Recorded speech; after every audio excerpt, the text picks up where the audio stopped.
Hey guys, today I have a Bachmann 9F here that I am going to show you how to service. So this model I picked up, I'm gonna say 6 months ago or so. I bought it used. It's a slightly older version of the Bachmann 9F, so it's got the uh, removable tender, as I can demonstrate here, where there's just like a peg under there holding the loco and tender together. There's no tender pickups on this one, and the decoder socket's in the locomotive. But other than that, I think it's the same as the current version of the Bachmann 9F. The only modification I've made at all to this one is that this one I have added weights to, so you can see I've got one under here that I hid in the underframe. You can't really see it when it's on the track. And then I've got a whole bunch of hidden inside the body of the tender just because I found it's very light and it was jumping the tracks a lot. But anyways, the tender is not important to this because I don't need it in order to service the locomotive since it's removable. So all I need is servicing cradle, put the locomotive upside down, and then I will get a screwdriver. So the first step here is on the base keeper plate. There are a ton of screws you need to remove in order to undo it. So there's this one here that holds the front bogie on. This one here that is for holding the plate on, as well as that one, and then that one in the back. And then there's two others back here, one of which is for body removable, but you holds the body on, but you also need to take the base keeper off. And then there's this one back here which holds the coupling on, but yet again, you also need to remove in order to remove the base keeper plate. So firstly, removing this one to release front bogie screw comes off, and then front bogie comes off as two parts. There's the main bogie with the wheel attached, and then there is a spring which seems to be staying in place, so I'll just leave it, and you have to kind of adjust it while you're reapplying the front bogie, otherwise the bogie won't spring properly. I'm just going to remove it from the tripod for a minute to show you. This brake rigging is kind of in the way of a lot of these screws, all here, so I actually recommend removing the brake rigging. Now, to remove it, it's not that hard. You basically just, I don't know how well this will show on camera, but what I always do is I always just kind of pull at the brake pad a little with my fingernail and pop it out of place. And I recommend fully removing this brake rigging.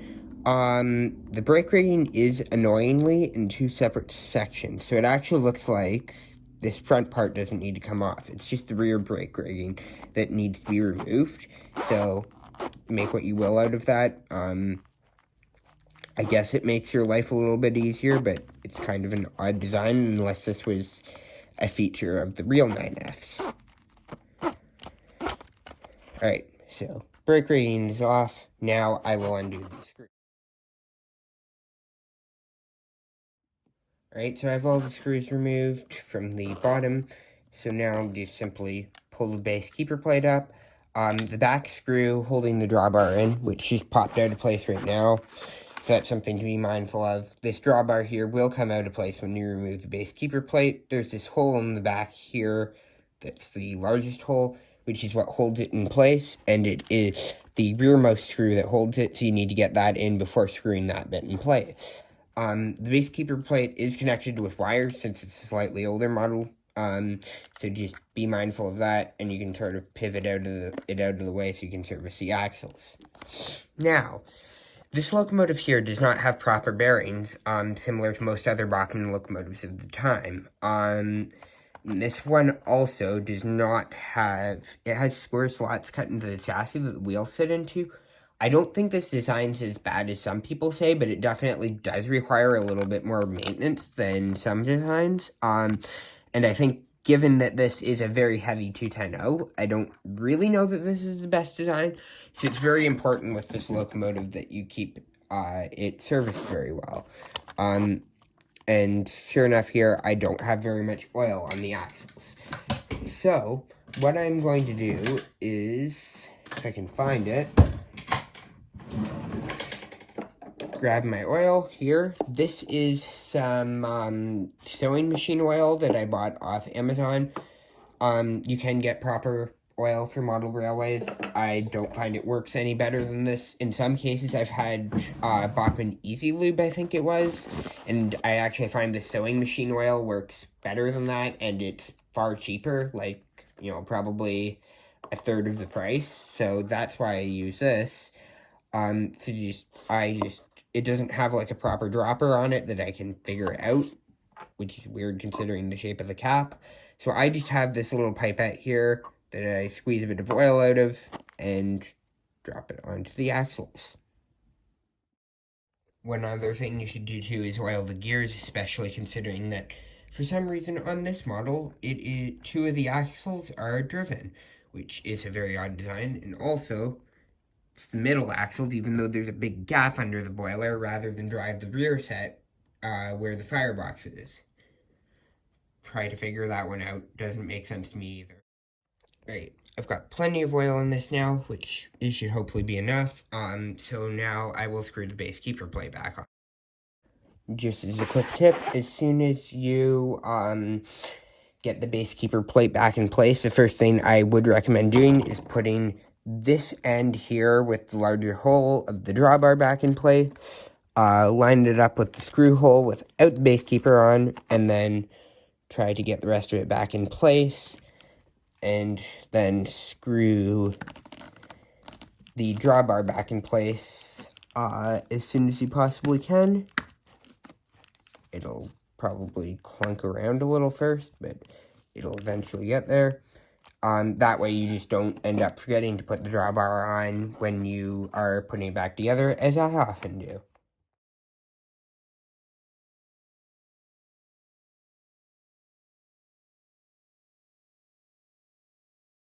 Alright, so all the screws are back in place except for the front bogie. And the reason I did that is because in order to remove the body, you do need to remove the a screw here that is underneath the front bogie, and you need to undo the front bogie first in order to get at that screw. And then there is this screw here at the back which needs to be removed, so I just kept that out as well. It's the screw right here, which I should really be putting in a container. Same with the one for the front bogie. I'll just keep those out while I am removing the body. So the first step to removing the body is to get this screw here in the front and remove it. Just like this. Alright, that screw is out. It appears to be the same screw that is in the back, but try to remember which one's which, just so that you don't make a mistake in case that isn't true. And then it should be a simple case of removing the body, or so I think. The body just slid off. It takes a bit of wiggling, but it does come off, so just be gentle with it, and it should be good. Alright, so this is the chassis of the locomotive. This version came fitted with a Bachmann's onboard decoder. I'm not a huge fan of these decoders. They work okay, I guess, but they're not the best. You'll see later on the track that the slow speed running of this locomotive really isn't the best. I have tried to pry this decoder out before, and I can't. So I don't know, and maybe somebody can let me know in the comments about this, but do Bachmann solder their onboard decoders in place? Because if you look on the bottom of this model, you can see here that it is a DCC onboard model. So I kind of wonder if this board is soldered in place. And if so, that's a real pain in the butt, because that means that someday I am going to have to hardwire this with a better decoder, because I really do not like the performance of these chips. Anyways, sorry for the tangent. Next step here, as you can see, you can't really get at the motor. It's right here, but you can't really service it or clean up the worm or anything like that. But you'll see here that there are some screws. There's these two little screws that are bare metal here. There's one right here at the front of this bare metal motor mount. That's what it is. It's just the motor mount. It's a very odd shape in this locomotive, and it also acts as a giant weight in the boiler. which is the main reason this locomotive is so heavy. Obviously, the rest of the chassis is die-cast as well, and the running plate is die-cast, but, you know, a majority of the weight is from this big middle section here. It's absolutely massive, and the locomotive weighs a ton as a result, which is awesome. It's very strong. It can pull a lot, just like a real 9F. But anyways, once those screws are out, and then in my case, I removed some of this tape just because mine is a sound-fitted model. You can get to the motor. You'll see here it's a decent sized motor. I believe it's a 5-pole motor in this one, but I could be wrong on that. And then there's a flywheel here in the back as well, which is awesome. Most Bachmann steam locomotives don't have flywheel, which makes it very nice that this one does. Now, for servicing a worm drive, because especially one like this, which is a nice quality one that's brass, I recommend putting some grease on it. And of course, I did not get my bottle of grease out before starting this video. Right after unprofessionally making a cut there, I have my grease and a toothpick to put it on with. The grease I use is Bachmann Easy Lube. It works okay. And I've got tons of it left from, because I don't use nearly as much grease as oil. So I've never bothered switching. Whenever I run out, I'll probably switch to, like, Labelle or something, but as you can see here, sorry, it's pretty gross looking stuff, but, I've got a fair bit left in here, so, you know, this stuff does you a long time. Anyways, what I recommend doing for grease, actually, is you get your oil, and then I always put some oil on the worm first, and there's also some gears under the worm, which you can get at, just by pulling the motor up a little bit so the worm moves out of place. You can get a little bit of oil onto the gears. So I always put a little bit of oil on there first, and then get some grease, and put it on the toothpick, like that, and put a little bit on the worm. If a big glob of it ends up coming off of of your toothpick, then just simply, you know, mop it up a little bit, because you don't want an insane amount. They're sort of like that. You don't want a crazy amount in one space, because that's just going to cause problems. So try to spread it out as best as you can, and if it's clumping too much and you need to remove some of it, just pick it away until there's a more reasonable quantity of grease on there. And then what I do is grab a little more oil, put that on over the top of the grease, and then after that, just get rid of your excess oil. And then I tried to turn the motor by hand to mix it around a bit. Now, a lot of the time, this isn't exactly easy to do, especially on Bachmann steam locomotives, a lot of Hornby steam locomotives. Anything basically that doesn't have a flywheel, it can be a bit difficult to turn the motor by hand without using the worm gear. And if you're mixing your grease up, obviously you don't want to do that. But this model has a flywheel, so what I do is just simply spin the flywheel a good amount of time, and slowly that mixes in, hold the motor down a little bit too, and that slowly mixes in all the grease that I just put on the worm drive, and helps mix in the grease in the rest of the gear train as well before putting it on the track. Right,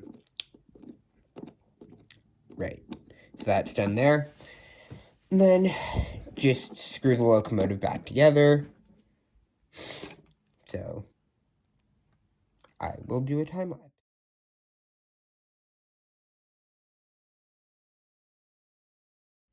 Right. Well, need to zoom out there. So the body is now back on the locomotive. And there are just a few last steps to do. So first is the front bogie needs to go back on. Just show here. Just sort of slide it underneath the brake rigging, because there's really no reason to remove the front section. Then, while I'm screwing it back together, I hold back down with my finger, as you can see here. This way, the spring is poking up and meeting with the front bogie so that the spring's actually in place correctly. And then put the screw back in place in the hole, and then screw the bogie back on. Once the screw reaches down a bit, you can remove your finger because you don't need to pressure the spring anymore. And as you can see, the bogie is sprinting, which is as you need. The last thing to do is to oil the valve gear. Now, for oiling valve gear, I know it can confuse some people how you do it, and that's fair. It used to confuse me as well. So basically what you do is you need to basically oil any part of the valve gear that has a joint to it. And what I mean by a joint is you can either have right here a little, I don't know what you call it, like, it's basically like a washer, or a pin or something. Forget what it's called on a real locomotive. I did know, it just popped into my brain for now, so sorry about that. And then you need to remove other parts, oil other parts here, like the crossheads. Basically just anything that parts are moving against, or a surface that's being touched. So what I do is get my oil again, get my pipette, and then get a little bit of oil there, and then not too much, just put the smallest little drop on each coupling pin. Alright, so I just put the brake rigging back in place. I did that off camera just because it's always very awkward and takes me a long time. But that's the 9F serviced. Bring its tender in, just get an idea. So I will take this down to the track and do a quick round with it. Right, so I have the 9F set up here on the track. If I give it some power, see it runs.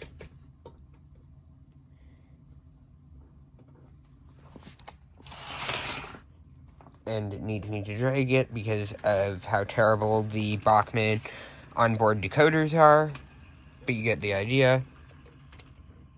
Honestly, to say it's running on one of these decoders, it's not running that badly. So, let me just get it hooked up to a train, and I'll run it around the layout a little. Well, that's going to be about it for today's video. I hope you all learned something from this. I've just got the loco going now with a bit of a freight train, and the tender and driving wheels keep jumping the rails because, as we speak, because as it turns out, my track work isn't the best, and this locomotive is absolutely not made for second radius curves, which is what my layout is. So anyways, on that bombshell, I'll thank you all for watching, and I will see you in the next video. Bye!